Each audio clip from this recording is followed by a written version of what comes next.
अपना घर बनाने में लग गए। उन्होंने किसी भी आर्किटेक्ट की सहायता नहीं ली, बल्कि खुद ही किताबें पढ़कर अपना घर कुछ ऐसे डिजाइन किया कि जिससे उनकी सारी किताबें एक यथास्थित स्थान पर आ जाएं। ये घर 1937 में बनकर तैयार हुआ, जिसका नाम राजगृह था। घर का निचली माला रहने के लिए था और ऊपरी माला उनकी किताबों के लिए, जो इन्होंने देश विदेश जाकर इकट्ठा की थी। उस समय तक अंबेडकर जी की पत्नी की तबीयत बहुत खराब हो चुकी थी। अंबेडकर जी इतने व्यस्त रहते थे कि उनके पास अपनी पत्नी को देखने का भी समय नहीं था, जिससे वो मृत्युशैया पर पहुंच गई थी और अंत में दुर्भाग्यवश 27 मई 1935 में उनकी मृत्यु हो गई। इस पवित्र औरत ने कभी भी अंबेडकर जी से शिकायत नहीं की, बस चुपचाप सब कुछ सहती रही और उनको प्रोत्साहित करती रही। धार्मिक व्यक्ति होने के कारण उनकी आखिरी इच्छा थी कि वो पंढरपुर जाएं, जो कि महाराष्ट्र का धार्मिक स्थान है। हालांकि उनके दलित होने के कारण वहां के पंडित उनसे हमेशा दूर रहने के लिए कहते थे और दूर से ही पूजा अर्चना करने के लिए कहते थे, पर अंबेडकर जी को ये बिल्कुल भी पसंद नहीं आता था। वो अपनी पत्नी को सांत्वना देते हुए कहते थे कि उस पंढरपुर को भूल जाओ जो तुम्हें पूजा अर्चना करने से रोकता है, बल्कि हम खुद ऐसा पंढरपुर बनाएंगे जिसमें हर तबके का व्यक्ति पूजा अर्चना कर सकता हो। अंबेडकर जी के धार्मिक ना होते हुए, भगवान और हिंदू रिवाज को ना मानते हुए भी उन्होंने अपनी पत्नी का क्रियाकर्म हिंदू रीतियों से ही किया। उन्होंने अपना सर भी मुंडवाया और शोक के दौरान भगवा कपड़े भी पहने। उनकी पत्नी के जाते ही उन्हें गवर्नमेंट लॉ कॉलेज बॉम्बे में प्रिंसिपल की नौकरी प्राप्त हुई, जिसको उन्होंने 1 जून 1935 को ज्वाइन किया। फिर ऐसा समय आया कि उन्होंने हिंदू धर्म छोड़ने का निर्णय लिया। जब कांग्रेस लीडरों ने पूना पैक्ट से अपने हाथ खींच लिए, उस वक्त अंबेडकर जी उनकी इस हरकत से बहुत निराश और हताश हुए। उनके मन में निरंतर ये ख्याल चलने लगा कि कैसे वो अपने अनुयायी और अपने तबके के जीवन के स्तर को बढ़ाएं, कैसे वो अस्पृश्यता जैसे अभिशाप से अपने लोगों को मुक्त कराएं। अखबारों में ये खबर आने लगी कि दलित कॉन्फ्रेंस में अंबेडकर जी अपना धर्म बदलने की घोषणा करेंगे, जो कि 1935 में योला में होनी थी। ये खबर उच्च जाति के हिंदुओं के लिए बिजली की तरह गिरी। उन्होंने अंबेडकर को पत्र लिखकर ऐसा ना करने के लिए कहा। एक सभा में उन्होंने यहाँ तक कह दिया था कि उनका और उनके पूर्वजों का हिंदू धर्म से कोई वास्ता नहीं और वो अपने पूर्वजों को हिंदू नहीं मानेंगे। उन्होंने पूना पैक्ट बस इसलिए साइन किया था क्योंकि गांधी जी ने उनसे ये करने का आग्रह किया था। बाद में जब उन्होंने इस पर विचार किया तो उन्हें समझ में आया कि ऊंची जाति के हिंदुओं ने उनसे सिर्फ झूठे वादे किए थे। उनका दलितों और अस्पृश्य समाज को लेकर कोई विचार नहीं है। हिंदुओं ने उनकी उन्नति के लिए कुछ भी नहीं किया। 1930 में जब दलित समाज के समूह ने धर्म परिवर्तन कर इस्लाम धर्म अपनाने का निर्णय लिया तो अंबेडकर जी ने उनसे थोड़ा और समय ठहरने को बोला।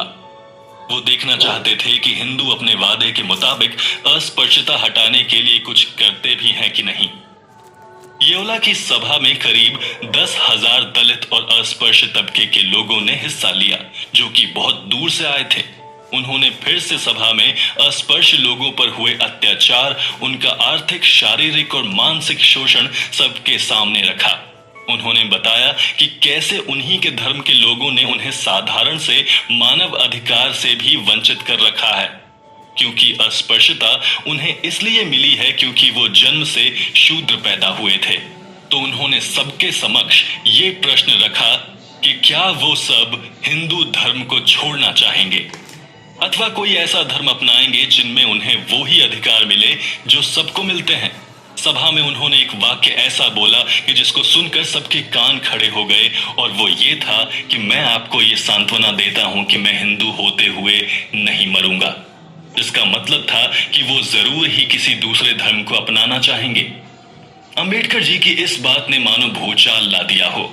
सिर्फ राजनीतिक पार्टी ही नहीं बल्कि धार्मिक पार्टी भी इस वाक़े से बहुत धक्के में आ गई। उनके पास सभी धर्मों से निमंत्रण आने लगे, चाहे वो सिख हो, इस्लाम हो या ईसाई ही क्यों ना हो।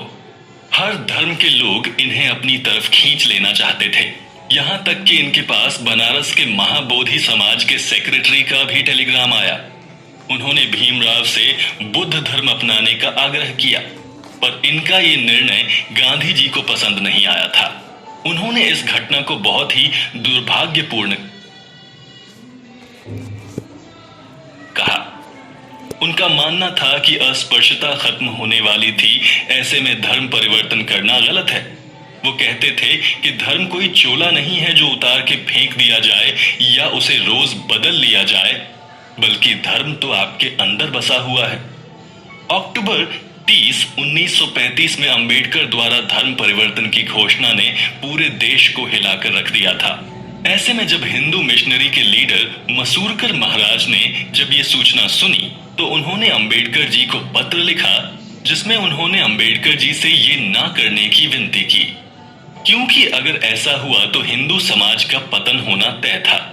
मसूरकर महाराज अस्पृश्यता के अभिशाप को समझते थे और उन्होंने अंबेडकर जी से थोड़ा और धैर्य रखने के लिए कहा।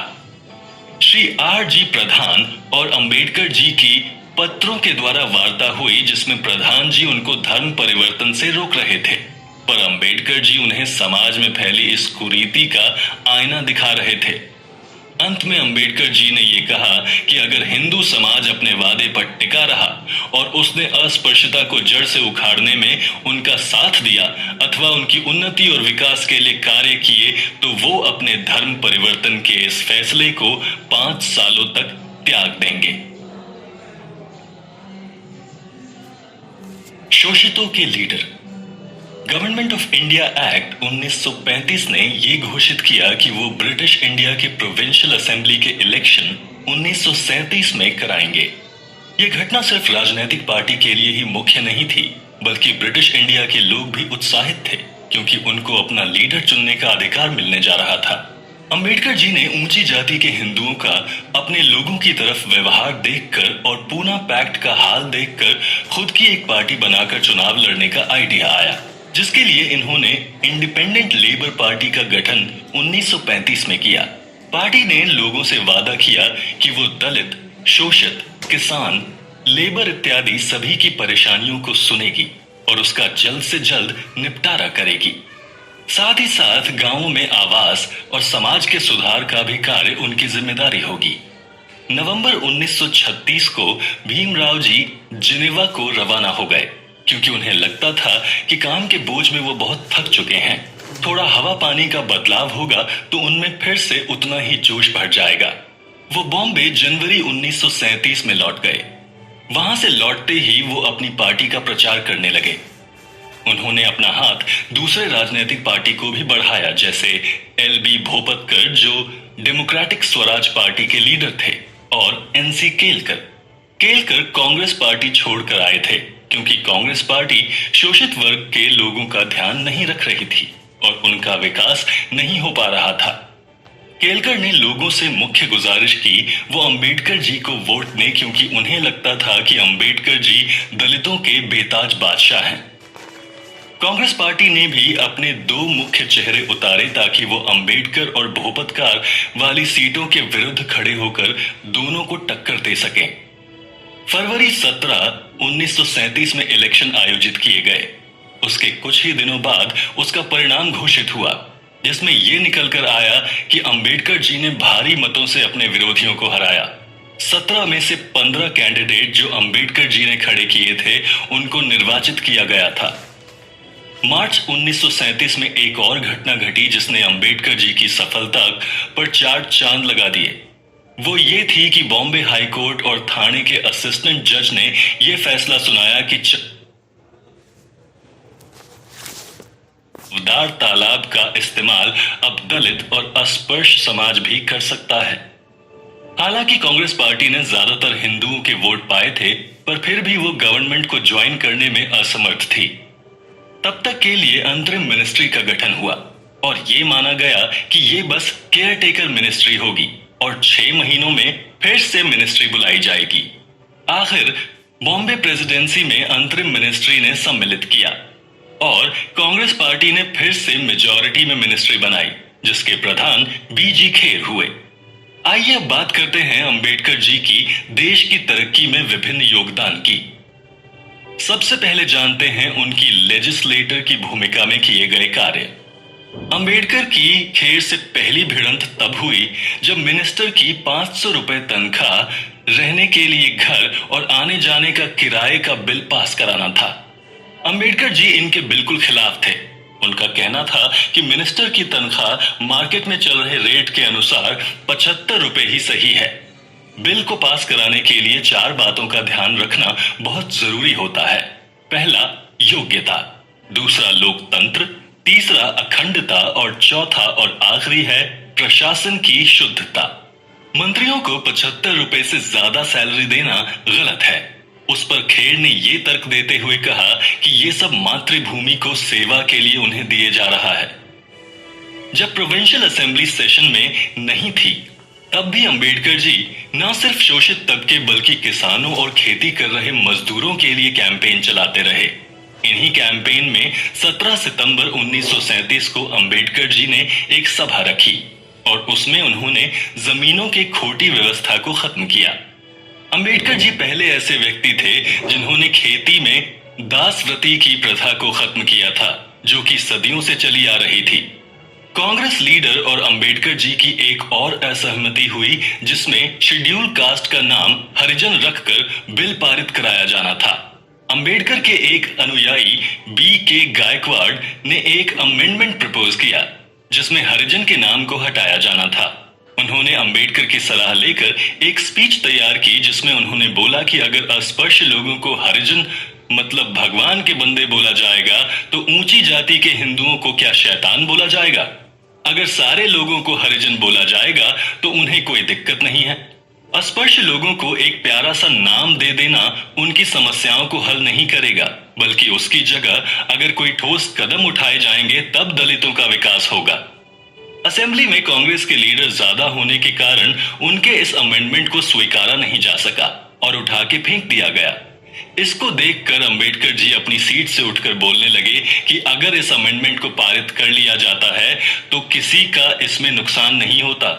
क्योंकि असेंबली में कांग्रेस के लीडरों की मात्रा ज्यादा है तो मुझे डर है कि आगे के कोई भी बिल पास नहीं हो पाएंगे, इसलिए हम असेंबली की आगे की कार्यवाही छोड़कर जा रहे हैं। उन्हें वर्किंग क्लास का चैंपियन भी कहा जा सकता है। सिर्फ दलितों और अस्पृश्य लोगों के लिए ही नहीं, अंबेडकर जी ने मजदूरों के लिए भी लड़ाइयां लड़ी। इसके लिए इन्होंने इंडिपेंडेंट लेबर पार्टी का भी गठन किया। सितंबर 1938 में बॉम्बे लेजिस्लेटिव असेंबली ने इंडस्ट्रियल डिस्प्यूट बिल पास करना चाहा। अंबेडकर जी ने यह कहकर इस बिल की आलोचना की कि यह सिर्फ व्यापारियों को ही फायदा पहुंचाएगा, मजदूरों को नहीं। इस वजह से अंबेडकर और खेर की मिनिस्ट्री में होम मिनिस्टर K.M. मुंशी का वाद विवाद भी हुआ और कांग्रेस का बहुमत होने के कारण यह बिल पास कर दिया गया। 7 नवंबर 1938 में इंडिपेंडेंट लेबर पार्टी और Bombay presidency trade union Congress ने एक दिन की स्ट्राइक रखी। बॉम्बे के सारे मजदूरों को इसमें हिस्सा लेने के लिए बोला। इसमें 80,000 मजदूरों ने हिस्सा लिया, जिसका आयोजन जमुना दास मेहता कर रहे थे। बहुत ही शांतिपूर्ण तरीके से ये स्ट्राइक रखी गई, जिसमें अंबेडकर और जमुना दास मेहता ने मिल के स्थानों का जायजा लिया जहां पर ये मजदूर काम करते थे। पर कुछ शरारती तत्वों ने पत्थर फेंकने शुरू कर दिए, जिसकी वजह से कुछ लोग घायल भी हुए। उनमें से एक पुलिस वाला भी था और कुछ दारोगा भी थे। इसको देखते हुए पुलिस ने हवाई फायरिंग भी की, जिसमें 2 लोग जख्मी हुए। उसी शाम को जमुना दास मेहता ने फिर से एक मीटिंग रखी, जिसमें सारे मजदूरों को धन्यवाद और शुभकामनाएं दी कि उन्होंने बहुत शांति से इस स्ट्राइक को समाप्त किया। इस सभा में अंबेडकर जी ने मजदूरों को संबोधित करते हुए कहा कि अगर कांग्रेस पार्टी पक्का वादा करे कि वो दलितों और मजदूरों का साथ देंगे तो वो कांग्रेस पार्टी से जुड़ने के लिए तैयार हैं। उनका सबसे महत्वपूर्ण योगदान रहा शिक्षा के क्षेत्र में। इसके साथ ही कई आयोजन और आंदोलन के जरिए उन्होंने दलितों के लिए प्रखर आवाज उठाई। अब तक अंबेडकर दलितों और मजदूरों के प्रिय लीडर बन चुके थे। उनके लीडर होने की विशेषताएं उनकी स्पीच में साफ नजर आई थीं, जब उन्होंने 20 जुलाई 1942 को नागपुर में लोगों को संबोधित किया था, जिसमें उन्होंने कहा था, सही के लिए लड़ने के लिए आपको मेरी सहमति की जरूरत नहीं है, बल्कि हमें इस सहमति के लिए आपकी ज्यादा जरूरत है। आपने अपना प्यार और आशीर्वाद हमें दिया है, हमें आपसे किसी और तरह की सहमति चाहिए, और वो है साहस, एकता और दृढ़ता की। हम अपने अधिकारों के लिए हमेशा खड़े रहेंगे, अपने अधिकारों के लिए हमेशा लड़ते रहेंगे, जब तक हम अपने अधिकारों की लड़ाई जीत नहीं जाते। आप अपनी तरफ से कोशिश करने का वादा करिए और हम अपनी तरफ से लड़ने का वादा करते हैं। न्याय हमारे साथ होते हुए हमें नहीं लगता कि हम अपनी लड़ाई हार सकते हैं। ये बहुत खुशी की बात है कि हम ये लड़ाई लड़ रहे हैं। ये लड़ाई पूरी तरह से आध्यात्मिक है, इसमें कुछ भी भौतिक या अनैतिक नहीं है। हमारा संघर्ष हमारी आजादी के लिए है। ये लड़ाई मानव अधिकारों को पुनः प्राप्त करने के लिए है, जिसको हिंदू समाज के द्वारा दबाया और विकृत किया गया है, और हमेशा दबाया और विकृत किया जाएगा अगर राजनीतिक संघर्षों में हिंदू समाज जीत गया तो। मैं आपसे बस इतना कहना चाहूंगा और सलाह भी दूंगा कि शिक्षित होइए, आयोजित होइए, और अगर वक्त पड़े तो आंदोलन भी कीजिए। खुद पर यकीन रखिए और आशा का साथ कभी मत छोड़िए। मैं सदैव ही आपके साथ हूं, क्योंकि मुझे पता है कि आप हमारे साथ हैं। इस तरह अंबेडकर जी ने एक सच्चे लीडर और लेजिस्लेटर की भूमिका बड़े ही साधारण पर दृढ़ तरीके से निभाई। ये सब जितना आसान दिखाई दे रहा है उतना आसान था नहीं, पर संघर्षों की आंच पर जलते हुए अंबेडकर जी ने अपना जीवन न्याय की भेंट चढ़ा दिया, जिसका फायदा अब हम लोग उठा रहे हैं। ये सब बस उनका और उनके अनुयायियों का ही किया गया प्रयास है, जो अब हम सींच रहे हैं।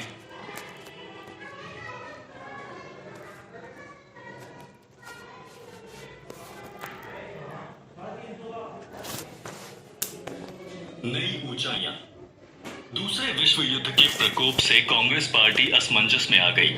नवंबर 1939 के पहले सप्ताह में ही कांग्रेस के हाई कमांड पर कांग्रेस के मिनिस्टर ने रिजाइन दे दिया और अगस्त 1942 में क्विट इंडिया मूवमेंट लॉन्च किया।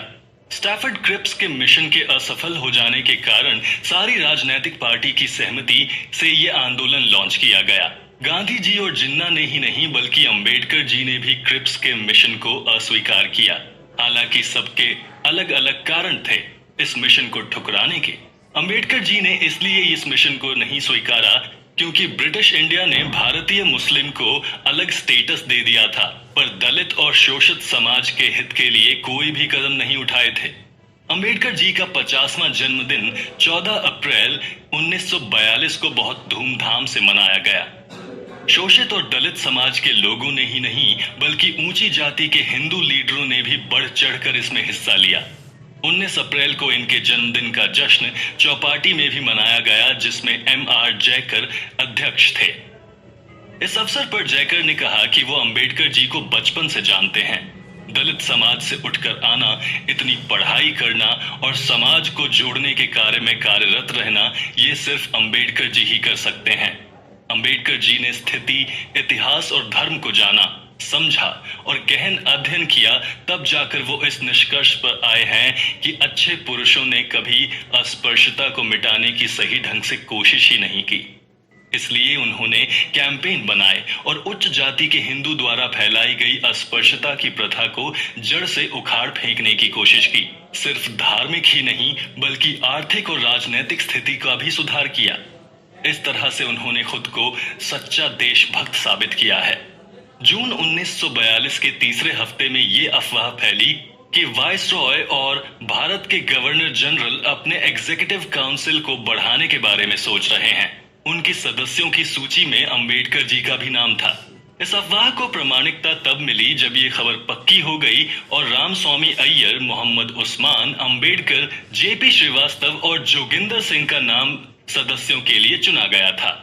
अंबेडकर का नाम एग्जीक्यूटिव काउंसिल में शामिल करना बहुत ही प्रशंसनीय था। यहां तक कि कांग्रेस ने भी कहा कि इससे मजदूर तबके के लोगों का विकास अच्छे से हो पाएगा। यह पहली बार था जब किसी अस्पृश्य हिंदू का नाम एग्जीक्यूटिव काउंसिल में लिया गया था। इसके बाद ही Ambedkar all India depressed classes conference की सभा को संबोधित करने नागपुर चले गए थे। वहां जाकर उनके पास वायसरॉय का संदेश आया कि उन्हें एग्जीक्यूटिव काउंसिल के लेबर पोर्टफोलियो के लिए चुना गया है। बॉम्बे लौटने के बाद वो दिल्ली जाने के लिए जल्दी करने लगे। वाइसरॉय का लेबर पोर्टफोलियो का पद उन्हें दिए जाने का कांग्रेस ने कड़ा विरोध किया। डिप्रेस्ड क्लासेस वेलफेयर एसोसिएशन द्वारा आयोजित एक रिसेप्शन पार्टी में अंबेडकर जी ने कहा कि उन्हें कभी भी ऊंचाई पर जाने का लोभ नहीं है। जब उन्हें लगने लगेगा कि वो मजदूरों का विकास नहीं कर पा रहे हैं तो वो इस पद से इस्तीफा दे देंगे। अगस्त 1942 में जब क्विट इंडिया आंदोलन की घोषणा हुई तो सितंबर 1942 में भारत की राजनीतिक स्थिति को देखते हुए सेंट्रल असेंबली में एक महत्वपूर्ण सभा हुई। इसमें अंबेडकर जी ने ये कहा कि क्विट इंडिया मूवमेंट, जो कि कांग्रेस पार्टी और गांधी जी द्वारा संचालित किया जा रहा है, वो अहिंसा का मूल तत्व भूलता जा रहा है। इसके बाद ही क्विट इंडिया मूवमेंट शुरू हुआ और पूरे देश में तहलका मच गया। उधर गांधी जी ने भी आगा खां पैलेस में 21 दिन का व्रत शुरू कर दिया। पूरा देश सदमे में था और एग्जीक्यूटिव काउंसिल के भारतीय सदस्यों के इस्तीफे की मांग भी उठने लगी। पर अंबेडकर जी इस्तीफा नहीं देना चाहते थे क्योंकि उन्हें लगता था कि लेबर तबके की तरक्की के लिए उनका एग्जीक्यूटिव काउंसिल में होना जरूरी है। स्टैंडिंग लेबर कमेटी का पहले ही गठन हो चुका था। उसकी तीसरी सभा बॉम्बे गवर्नमेंट सेक्रेटेरिएट में हुई। इस मीटिंग में यह तय हुआ कि फैक्ट्रियों और इंडस्ट्रियल यूनिट के ज्वाइंट लेबर कमेटी का गठन हो ताकि दूसरी विश्व युद्ध का प्रकोप इस पर ना पड़े, और एम्प्लॉयमेंट एक्सचेंज का भी गठन हो। वो मजदूरों के लिए छत, खाना, पढ़ाई और जरूरत की सारी सामग्री का इंतजाम उनके मालिकों से कराना चाहते थे।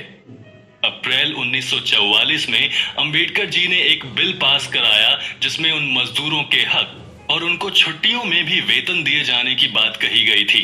उसके बाद ही गांधी जी को उनके स्वास्थ्य के चलते आगा खां पैलेस से रिहा कर दिया गया था। वो वहां से अपना उपचार कराने पंचगनी चले गए। राजगोपालाचारी द्वारा एक घोषणा कराई गई कि जिन्ना के लिए गांधी जी के पास कुछ ऑफर है, पर उसमें क्या है उसको नहीं प्रकट किया गया था। वीर सावरकर और साथ ही बहुत सारे भारतीय लीडर का मानना था कि ये उनके साथ धोखा हुआ है। हालांकि बाद में पता चल गया था कि इस संदेश में क्या है। अंबेडकर जी ने इस घटना को बहुत ही शांत तरीके से लिया और गांधी जी से पत्र के जरिए कहा कि हिंदू मुस्लिम के साथ साथ हिंदू और अस्पृश्यता के मसले को सुलझाना भी उतना ही जरूरी है। जिस पर गांधी जी ने उत्तर देते हुए कहा कि वो अंबेडकर जी की योग्यता से पूरी तरीके से वाकिफ हैं, वो उनके साथ काम करने के लिए बहुत इच्छुक हैं, पर उनके लिए ये मामला आस्था और धर्म का है और इसमें जो भी सुधार होगा वो हिंदू समाज के अंदर ही होगा। उन्होंने दलितों की समस्याओं का जड़ से समाधान निकालने का बहुत प्रयत्न किया। क्रिप्स मिशन के असफल होने के बाद सभी लीडर और पार्टी पुरजोर कोशिश में लग गई कि कैसे इस गतिरोध को हटाया जाए। इसके लिए भूला भाई देसाई और लियाकत अली खां में एक पैक्ट भी हुआ जिससे दोनों पार्टी एक साथ आ जाएं। लॉर्ड वेवेल, जो उस समय भारत के वाइसरॉय थे, लंदन के लिए रवाना हो गए ताकि वो वहां इस पैक्ट के बारे में चर्चा कर सकें। इस समय अंबेडकर जी भी भारत के भविष्य के बारे में सोच रहे थे। मई 6, 1945 को शेड्यूल कास्ट फेडरेशन के वार्षिक उत्सव में उन्होंने ये बात रखी कि लेजिस्लेचर में माइनॉरिटी समाज को ज्यादा तरजीह दी जाए और दूसरे हिंदुओं को थोड़े में ही काम चलाना पड़ेगा, क्योंकि वो एक अखंड भारत चाहते थे। इसलिए उन्होंने मुस्लिम लीग से ये अपील की कि वो उनके प्लान को स्वीकार कर लें, क्योंकि ये उन्हें ज्यादा सुरक्षा देगा और उनके हिंदू प्रधानता के भय को भी कम करेगा। इसका प्रमुख उद्देश्य नीची जाति के लोगों को बढ़ावा देना था। अंबेडकर जी के इस फैसले पर कांग्रेस पार्टी के साथ साथ सबने बहुत आलोचना की। लॉर्ड वेवेल ने भारत लौटने के बाद सारे कांग्रेस लीडर को जेल से छोड़ दिया और उनके शिमला में एक मीटिंग रखी। अंबेडकर जी ने इसमें भाग नहीं लिया तो वो सभा अंतरिम मिनिस्ट्री के गठन के प्रश्न पर ही रुक गई। कांग्रेस ने अपने मुस्लिम लीडर रखने की बात कही तो वहीं पर जिन्ना चाहते थे कि अंतरिम मिनिस्ट्री में मुस्लिम लीग से ही किसी को सदस्य बनाया जाए। विश्व की राजनीति में भी उठा पटक चल रही थी।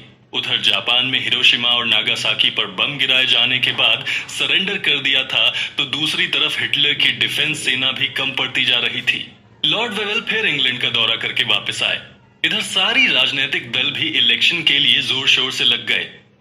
कांग्रेस पार्टी ने अपना कैंपेन क्विट इंडिया नारे से किया, मुस्लिम लीग ने पाकिस्तान या नहीं स्लोगन से किया, तो हिंदू महासभा ने आजादी और अखंडता से किया। अंबेडकर की शेड्यूल कास्ट फेडरेशन तो मानो गहरे संकट में थी, क्योंकि ना ही उनके पास पैसे थे और ना ही मशीनरी। उन्होंने पूना में एक मीटिंग रखी, जिसमें उन्होंने शोषित तबके के लोगों को प्रोत्साहित करते हुए कहा कि राजनीतिक ताकत अब उन्हें लेनी होगी। ऐसी ही कई मीटिंग उन्होंने अहमदाबाद, अकोला, नागपुर और मद्रास में की। ऐसा करते हुए उन्होंने अपने काम को कभी भी अनदेखा नहीं किया। इन्होंने 7वें इंडियन नेशनल लेबर कॉन्फ्रेंस का भी उद्घाटन किया। मार्च 15 को ब्रिटिश लेबर गवर्नमेंट ने यह फैसला किया कि ये भारत का अधिकार है कि वो ब्रिटिश कॉमनवेल्थ से आजाद हो सकें। क्रिप्स मार्च 24, 1946 को भारत पहुंचे और गांधी जी, पंडित नेहरू, सरदार पटेल, जिन्ना, एसपी मुखर्जी, मौलाना अबुल कलाम आजाद और साथ ही भोपाल के नवाब के साथ वार्ता की। अप्रैल 5, 1946 को ब्रिटिश के डेलीगेट्स ने अंबेडकर और मास्टर तारा सिंह के साथ एक मीटिंग भी की। ब्रिटिश डेलीगेट्स की मीटिंग में उन्होंने उनके समक्ष एक मेमोरेंडम रखा, जिसमें भारत के संविधान में शेड्यूल कास्ट की सुरक्षा के लिए प्रावधान रखा जाए। उन्होंने अपना फैसला स्टेट पेपर के साथ सुनाया, जिसमें सेंटर में अंतरिम गवर्नमेंट के बनाए जाने, फेडरेशन और इंडिया और साथ ही साथ कॉन्स्टिट्यूएंट असेंबली का गठन करने की बात कही। उस पर पेपर में शेड्यूल कास्ट की मांग के लिए कुछ भी नहीं था। स्टेट पेपर के रिलीज होते ही एग्जीक्यूटिव काउंसिल का विघटन हो गया और अंबेडकर जी मई 1946 को बॉम्बे आ गए।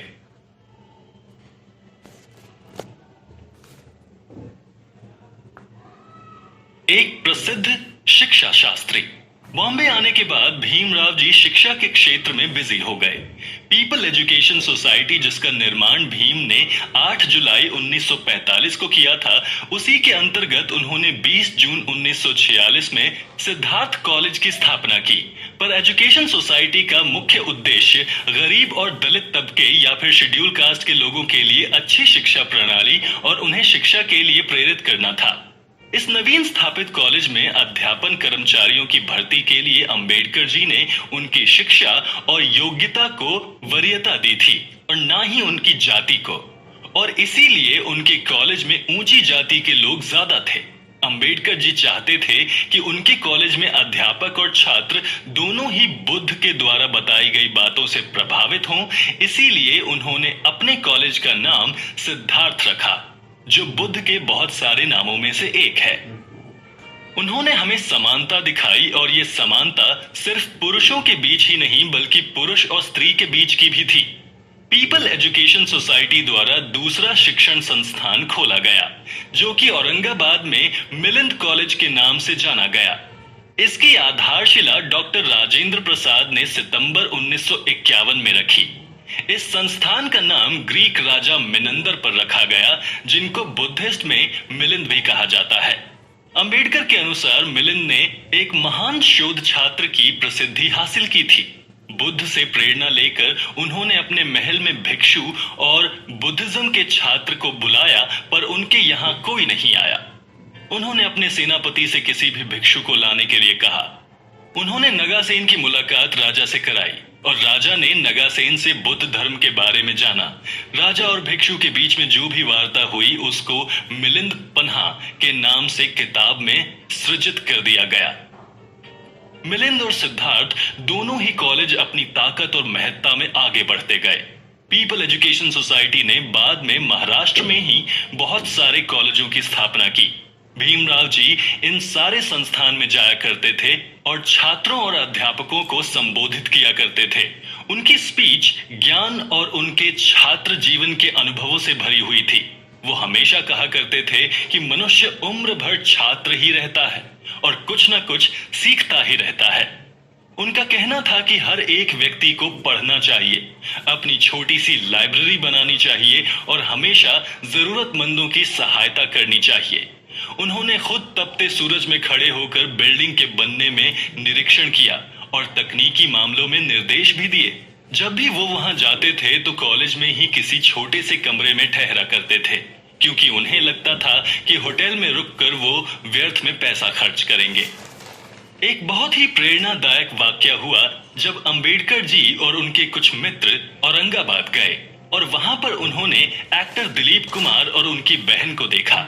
वो दोनों अजंता और एलोरा की गुफाएं देखने आए थे। भीमराव जी के मित्र ने कहा कि चलो हम दिलीप जी से मिलते हैं, क्या पता वो हमारे कॉलेज के लिए कुछ डोनेशन ही दे दें। जिस पर भीमराव ने गुस्सा करते हुए कहा कि हम अपने कॉलेज के लिए किसी भी एक्टर, व्यापारी या इंडस्ट्रियलिस्ट से पैसा नहीं लेंगे, ना ही हम अपने संस्था का नाम उनके नाम पर रखेंगे। इसीलिए हमने अपने संस्थानों के नाम सिद्धार्थ और मिलिंद रखा है, ताकि हमारे अध्यापक और छात्र उनसे कुछ सीख पाएं, उनके जीवन से कुछ सीख ले पाएं। उसके बाद वो लोग दिलीप कुमार की प्रतिक्रिया को जानने पहुंचे तो उन्होंने कहा कि डॉक्टर भीमराव अंबेडकर भी बिल्कुल मेरे पिता जैसे हैं। हम उनकी भावना की प्रशंसा करते हैं। इन कॉलेजों को बनाने में बहुत सारे लोगों ने भीमराव जी की मदद की। राय साहिब जीटी मेश्राम ने बिल्डिंग के निर्माण कार्य में बहुत बड़ी भूमिका निभाई। हालांकि वो एक इंजीनियर नहीं थे, पर वो अपने काम में सबसे आगे थे। वो दिन में 18 घंटे काम किया करते थे। थकान के चलते उन्हें एक दिन हार्ट अटैक आया और वो रस्सी से बंधे बंधे ही भगवान को प्यारे हो गए। उसके बाद उनकी जगह कर्मवीर गायकवाड़ ने ली। आर पवार भी उनके लिए बहुत काम के व्यक्ति साबित हुए। प्रोफेसर